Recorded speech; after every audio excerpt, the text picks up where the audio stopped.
बिस्मिल्लाहिर्रहमानिर्रहीम, अस्सलाम वालेकुम। नया खबर पर सियासत के प्लेटफॉर्म से आपकी खिदमत में हाजिर हूँ।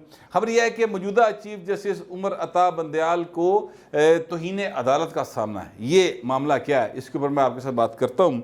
जैसा कि आप जानते हैं कि पंजाब और KPK के अंदर इंतखाबात के हवाले से एक बाकायदा समात जारी है और ये समात जो है सुप्रीम कोर्ट का 5 रुकनी बेंच कर रहा था।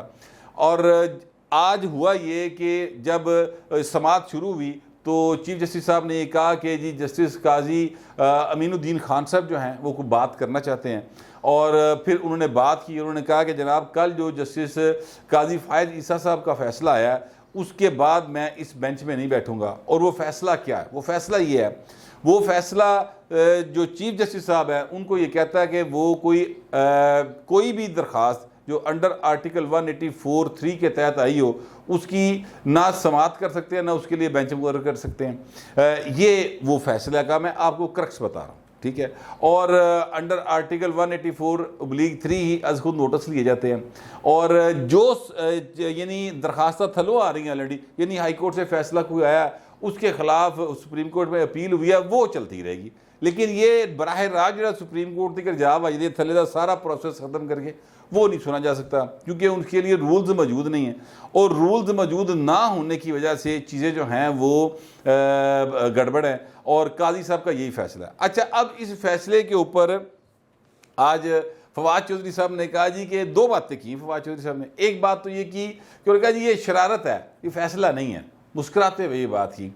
लेकिन ये जो अली ज़फ़र साहब हैं जो कि PTI के वकील हैं और इमरान खान ज़ाहिर है कि बतौर वकील उनके ऊपर ज़्यादा एतबार करते हैं, फवाद चौधरी तो नहीं करते, अली ज़फ़र पे करते हैं। वो उन्होंने कहा कि नहीं ये शरारत नहीं है, ये बल्कि एक फ़ैसला है और ये फ़ैसला जो है इस वक्त मौजूद है, यानी ये अदालत का फ़ैसला है और ये लागू है और ये हर एक के ऊपर लागू है। सर इसका एहतराम करना, इन्हें मनना सब तो लाजम है। और जब तक ये किसी पासे लगता अगली गल नहीं हो सकती, ये उनकी बात का मतलब था। अच्छा, लेकिन फवाद चौधरी साहब ने दूसरी बात भी की। उन्होंने कहा जी जो इससे पहले बेंच बुंच बन गए ना उनके ऊपर ये फैसला लागू नहीं होता।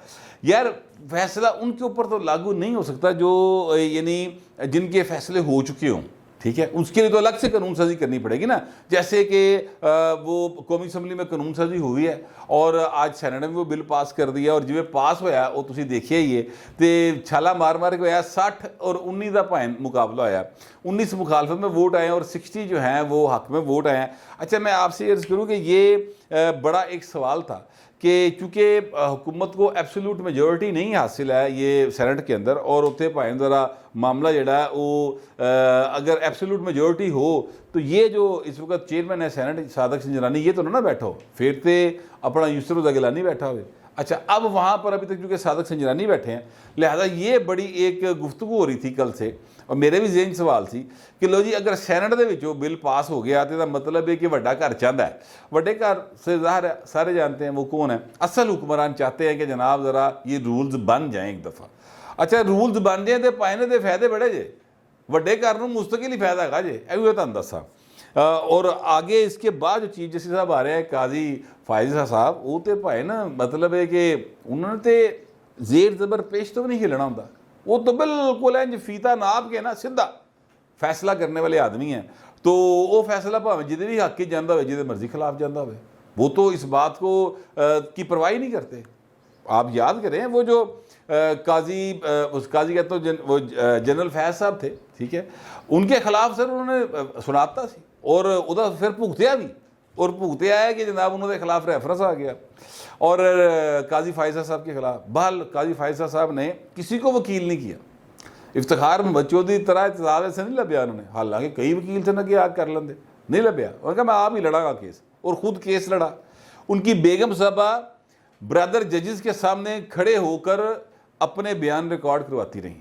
ये सारी की सारी एक किस्म की इन्वर्टेड कॉमास में जिसको ह्यूमिलेशन कहा जा सकता है ना वो की गई। लेकिन उन्होंने हक और सच की लड़ाई लड़ी जिसके नतीजे में हुआ ये कि फाइनली वो जीत गए और बाकी सारे जड़े ना उन्होंने मुँह जड़े ना वो बंद हो गए।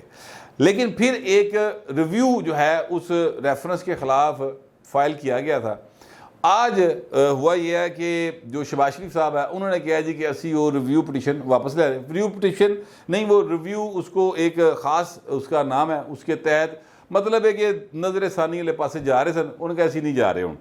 ये इमरान खान की गवर्नमेंट ने फैसला किया था, इन्होंने साल बाद जाकर उन्होंने ख्याल है वापस ले लिया। वो बंदा पूछे ये जनाब चाचू जी ये अकलां कित्थे गई हैं? मतलब वाकई एज का कोई इतना असर होता है कि आपको यही मौका था, खाम खा काजी फाइज साहब को आपने यानी लोगों की नज़रों में वो क्या कहते हैं वो कर दिया, बाइस बनाने की कोशिश कर दी कि जनाब बाइस देगा और ए परले पासे धागा ये घूमन का रलिया आया ए गुफ्तगू तुम खाम खा पीटीए के कोलों करवानी सी, आज ना करें यार ये काम। आप सारा साल तो नहीं ध्यान आया, जे आया भी है ध्यान तो हफ्ता और कढ़ ला यार, एक कितने कट्टी कटा निकल जाए उस तो बाद कर लिए काम, ठीक है आपको अभी करना था। और उसके बाद हरा शुरू हो गया, वो कामरान खान नहीं बाज आ रहा, वो भाई साहब ने फौरन ट्वीट खड़काता, एक तो वो ढिड च बड़ी भीड़ है बई इमरान खान के वाल ना। वो जनरल फैज़ ने कहा, जनरल बाजवा ने कहा ना कि असी आप सारे इमरान के आशिक सा, यह जो मुतासर होया ना इमरान खान तो कामरान खान, ये मुतासरपन नहीं पे मुकदा। वैसे तो ये किसी से मुतासर नहीं है सिवाय मैंने नोट वहा मेरे मूड बने इस हवाले से, इनका बड़ा क्लियर कट विजन है। लेकिन अभी तक लगता है कि पिछो कोई ना कोई, जो बिलावल ने कल कहा था ना, एक पूरा पैरेलल सिस्टम है जो सपोर्ट कर रहा है, उस सिस्टम के भाई नूं सपोर्ट आ रही है। तो वो जी थां ते है ना मर्ज फैलिया होया, वो पुटना पैना, तो उस तो बाद जाके ये पोलिटिकल वाला मामला होगा प्रॉपर और न्यूट्रल होंगे। ये कल एक्चुअली बावल साहब ये कह रहे थे। अच्छा, मैं ये कहना चाह रहा था कि अब वो काजी फाइज साहब जो हैं उनका जो फैसला आया उसमें उन्होंने रोक दिया है कि जनाब आप ना बेंच बनाने का इख्तियार, आप ना ही आपको इस बात का इख्तियार है कि आप इस हवाले से कुछ समाता समूता करें। लेकिन अब हुआ यह है कि आज जिस वक्त मैं आपको ये कह रहा हूँ कि जिस वक्त मैं विलाग कर रहा हूँ, इससे कुछ देर पहले ये फैसला आया जो कि अदालती अमले ने पढ़ के सुनाया और मेरे हाथ में दुनिया न्यूज़ की खबर है। उसके मुताबिक यह कि सुप्रीम कोर्ट में पंजाब और खैबर पख्तूनख्वा के इंतखाबात से मुतल्लिक केस कल समाअत के लिए मुकर्रर कर दिया गया और ये इसमें जस्टिस अमीनुद्दीन साहब नहीं होंगे, तो इसका मतलब है कि बाकी 4 जज बैठ के करेंगे, ठीक है।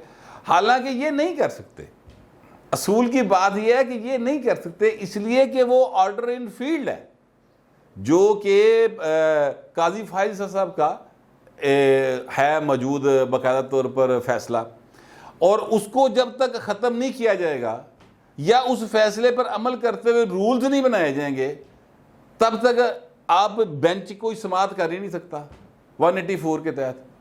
ना चीफ जस्टिस के पास इख्तियार है बेंच बनाने का, तो फिर ये क्या होगा? अच्छा, काम तो रुक गया ना सारा। अब ये भी तो किया जा सकता है, मैंने पिछले व्लॉग में आपसे कहा था कि वो एक 3 रुकनी बनाएं, अपना कमेटी रूल्स बनाएं और सबको सर्कुलेट करके अप्रूवल लें, 8-7 की रेशो से वो काम जो है वो आगे जा सकता है। 8 इन्हां दे नाल ने, 7 उन्हां दे नाल ने। यार अंदाज़ा लाओ कि अब सुप्रीम कोर्ट के जजेस के हवाले से ये बात कितने आराम से की जाती है। मैं भी ये बात कर रहा हूँ क्योंकि ये बड़ी मार्केट में खुलेआम बात हो रही है, बड़ी तकलीफ और दुख के साथ करता हूँ, लेकिन ये ऐसा है। अब क्या करें हम, मुझे बड़ी तकलीफ होती। देखिए भाजी बड़ी सीधी जी गल है, मैं आपसे अर्ज करूँ कि मैं जिस तबके से मैं तलक रहा ना, मैनू तो उम्मीद अगर कितों हो सकती है तो वो इंसाफ के ये जोड़े अदारे ने इन्हों तो हो सकती। मुझे तो पुलिस से तो उम्मीद कोई नहीं, मैनू तो वापदा तो उम्मीद कोई नहीं, बाकी इदारों से मुझे तो कोई उम्मीद नहीं कि मैनू कितने सुख का साह देंगे। मेरी आखिरी उम्मीद अदालत है, और अदालत मेरे ना की कर रही है, वो यह तासुर छड़ रही है कि इतों भी उम्मीद ना रखी, पर मैं होप रख के बैठा हूँ। इसलिए कि आज भी देखें आप, इस हालात में भी लाहौर हाई कोर्ट से जो फैसला आया, जैसे शाहिद करीम साहब है मेरा ख्याल उन्होंने किया, वो फैसला जो है वो ये है कि जनाब ये जो सेक्शन 1 to 4 है ये आइन से मुतसादम है। तो ये वो मुतालबा है, ये वो बात है जिहड़े साडे नाल दे एक खब्बे पासे दे सुरखे लाल रंग पाने वाले है जी, वो एशिया सुरख के नारे मारने वाले, इन्हें तो सब तो बोते हुए ना वाले केस। तो हम एक मुद्दत से पीट रहे हैं इस बात को कि आइन से मुतसादम है, यार कोई नहीं से सुनता। लेकिन अब एक फैसला आ गया ना, तो अभी भी हमें अगर कहीं होप है तो अदलिया से है, लेकिन तकलीफ बड़ी होती। बहरहाल अब मैंने ये मालूम करने की कोशिश की कि यार ये इन्होंने बड़ा आसान हल था कि 3 रुकनी कमेटी बनाते, उसमें रूल्स तय करते, सर्कुलेट करके ते 8-7 दी अक्सरियत ना रूल बना के ते कल बेंच बना लेते, ठीक है। तो लेकिन ये क्यों नहीं किया गया? जो बात मेरी समझ में आई और जो मुझे किसी ने बताई गया, और मेरे तो सियाना है जिन्हें गल दसी है, कम अज़ कम कवानीन और रूल्स के हवाले से, यानी जाहिर है कि सईद चौधरी साहब हैं, ठीक है। अच्छा, वो कहते हैं कि पाइन 8-7 की रेशो रही नहीं ना हुई, इधरों 2 घट गए ने, ठीक है, 6 इधर रह गए ने, वो परले पासे चले गए ने या न्यूट्रल हो गए, लिहाजा उम्मीद नहीं थी, तो इसलिए ये कहा गया। अच्छा, अब फर्ज करते हैं कि कल ये 4 रुकनी बेंच या कोई नया बेंच बन जाता है और वो 4 रुकनी बेंच जो है वो बेंच बैठकर इस केस की समाअत करता है जो पंजाब और KPK में इंतखाबात के वाले से, तो सर तौहीन अदालत का नोटिस दिया जा सकता है, तौहीन अदालत के मुर्तकिब हो सकते हैं। ये मैं बात बड़े एहतियात के साथ इसलिए कह रहा हूँ कि वो ऑर्डर इन फील्ड है, वो ऑर्डर अभी तक, जब तक मैं आपसे बात कर रहा हूँ, अभी तक वो ऑर्डर ख़त्म नहीं हुआ। उसको ख़त्म करने का तरीक़ेकार मौजूद है, बड़ा बेंच बनेगा, वो उस ऑर्डर को ख़त्म करेगा, ठीक है, या रूल्स बन जाएंगे। अगर रूल्स नहीं बने और रूल्स के बगैर ये बेंच बन के समाअत करेगा तो वो तौहीन अदालत होगी।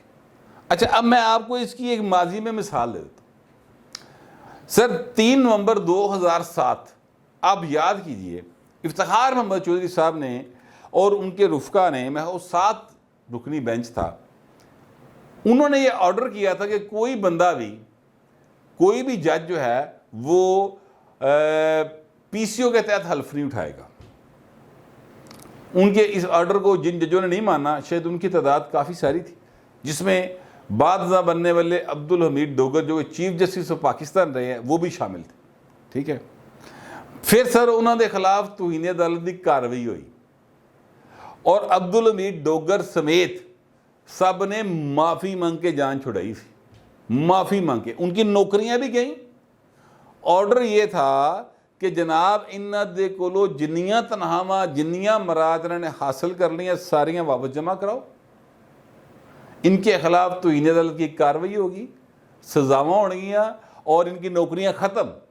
सर माफ़ियाँ मांग के जान छुड़ाई थी।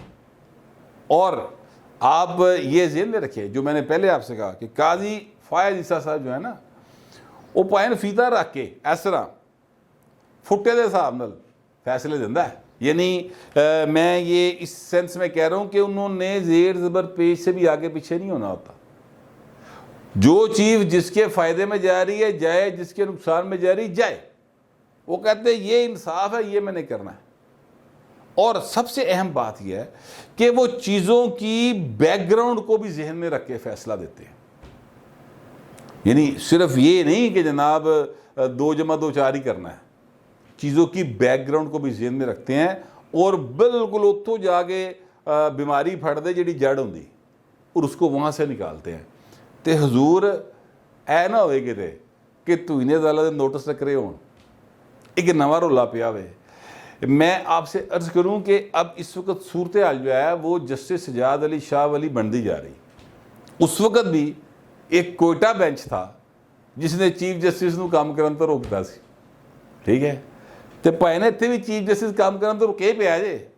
हालात जो हैं वो अदारे के अंदर सीरियस हो गए हैं और सेनेट में से जो बिल पास हो गया है वहाँ पर अक्सरियत नहीं है हुकूमत की, बाप पार्टी, फलाना ग्रुप, इधरला ग्रुप, उधरला ग्रुप नस के वोट पा रहे हैं जरूर। तो इसका मतलब है कि वड्डा घर भी चाह रहा है। और पाकिस्तान का जो पावर स्ट्रक्चर है ना, उसमें 3 मेल प्लेयर्स हैं, अदलिया, एस्टेब्लिशमेंट और पार्लियामेंट। तो सर जो 2 रल जाते हैं तीसरे लम्या पा लेंगे, ठीक है। तो पहली बार हो रहा है कि पार्लियामेंट और एस्टेब्लिशमेंट आपस में मिल गए। तो अदलिया जी है ना वो मतलब है कि चूँकि ऑलरेडी डिवाइडेड भी है और चूँकि उसकी साख भी अवाम में काफ़ी ख़राब है, तो भाई ने इस दफ़ा लगता है कि फ़ैसला जो है वो पार्लियामेंट के हक़ में आएगा चीज़ें उस तरफ जाएंगी। और इमरान की जो आखिरी उम्मीद है ना कि अदलिया जो है वो मुझे रेस्क्यू करेगी, अदलिया जो है जनाब मेरे नाल है और ए सारे मेरे दे आशक ने, जिस तरह जनरल बाजवे ने कहा कि असी सारी फौज ही इमरान दी आशक सी, वो सिर्फ फौज नहीं सी पाए ना, तो जज भी आशक निकलन डे ने। तो वो जो आशकी है ना, उस आशकी में इज्जत सादात भी चली जानी। ठीक है, हालात जो हैं वो सीरियस हैं और इमरान खान के लिए कोई अच्छी खबर फ़िलहाल मेरे पास नहीं है। ठीक है, और मुझे लगता भी नहीं है कि उनके लिए कोई अच्छी खबर आएगी। बुरियां खबरें हैं, वो मजीद आनगियाँ, छोटा मोटा रिलीफ लभदा रहेगा, लेकिन फाइनल गल है कि जेड़ा उहदा ख्वाब है दोबारा वज़ीर-ए-आज़म बनदा, और उसका ख्वाब है कि उसके लिए बहुत सारे दोबारा प्यार मुहब्बत जाग जाएगा किसी पासों, वो कम होंदा मैनू तो दिखाई नहीं दे रहा। पता नहीं, हो सकता है आपको दिखाई दे, लेकिन जो भी आप देख रहे हैं, सोच रहे हैं, समझ रहे हैं, या आपका ख्याल है और ख्वाहिश है, लिखिए ज़रूर, मगर ज़रा तहज़ीब के साथ। फिलहाल इतना ही, मिलते अगले व्लॉग में।